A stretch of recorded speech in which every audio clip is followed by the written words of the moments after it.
અને વડીલો, માવતરો અને ટ્રસ્ટીગણ તેમજ ભાઈઓ અને માતા બહેનો દીકરીઓ જે કંઈ આવ્યા એ બધા ખાસ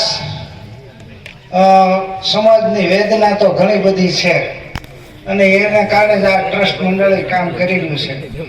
પણ હવે પછી કેવી પરિસ્થિતિ આવી રહી છે, સમાજમાં કઈ દિશામાં જઈ રહ્યો છે એની ઘણી બધી મને ચિંતા છે. કંઈક આપણે જેવું ધારી છીએ એવું ખરેખર નથી. વાસ્તવિકતા કંઈક નવી પેઢીની કંઈક અલગ છે.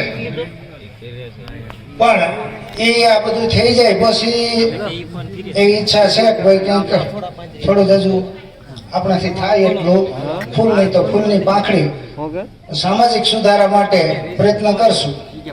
બીજું, અત્યારે તો મેં ચંદુભાઈની વાત કરી કે ભાઈ શિક્ષણની અત્યારે જરૂર એટલી જ છે. તો ખાસ 2 મહિના પછી પરીક્ષાઓ આવી રહી છે બોર્ડની, એટલે મોટા ધોરણની, સાદી ભાષામાં મોટા ધોરણની બધી પરીક્ષાઓ આવી રહી છે. તો આ જે સમાજવાળી જે આપણું મંડળ છે એ અને બધા વાલીને, ભલે મોબાઈલનો યુગ છે, બધાને ખ્યાલ છે, માહિતી આખી દુનિયાની ઘર બેઠા મળી જાય છે, પણ છતાં જેના દીકરા દીકરીઓ આગળ ભણે છે એના માટે બધાને ખ્યાલ છે, છતાંય કહું છું ભાઈ ગાઈડલાઈનની જરૂર હોય કે ભાઈ મારા દીકરા કે દીકરી આટલું ભણી રહ્યા, હવે પછી હું. તો મેં એવા ઘણા બધા કિસ્સા જોયા કે સાહેબ આ ભણાવી દીધું, હવે હું કરે છે, ક્યાં કરે છે, શા માટે? તો કે બીજા કરતા એટલે. પણ તારું લેવલ છે નથી.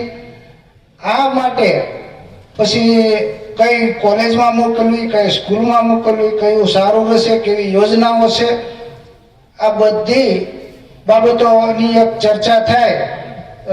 દરેક સમાજના દીકરા દીકરીને માર્ગદર્શન મળે એટલે કદાચ આ ટ્રસ્ટીગણ બધા એક આયોજન કરે કે ભાઈ તારીખ આપે મહિના 2 મહિના પછી, અને બધાને જે કઈ જરૂરિયાત હોય, વાલી, માતા પિતા, વડીલો અને દીકરા દીકરી જે કઈ ભણતા હોય એ પણ અહીંયા આવે અને શું ભણેલા છે, શું ભણે છે અને શા માટે ભણે છે.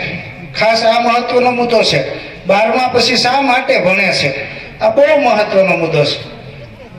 એને એ તો 12મા પછી 12 ને 5, 17, 18 વર્ષનું છોકરું હોય એટલે એનું લક્ષ્ય તો નક્કી પછી થઈ જાય. 7મા 8મા હળાવ તો ન થાય. એટલે ખાસ અમારી એવી લાગણી છે કે આવું કંઈક કેમ્પ જેવું રાખી, માર્ગદર્શન સેમિનાર જેવું રાખી એક દિવસ સાંજે, અને બધા મળે અને શિક્ષણમાં વાસ્તવિકતા શું છે. બહાર તો આપણને ખબર છે મારો છોકરો ભણે છે, હું ભણે કે સાહેબ ભણે છે પણ બહુ લ્યો ને એને ફોન કરો.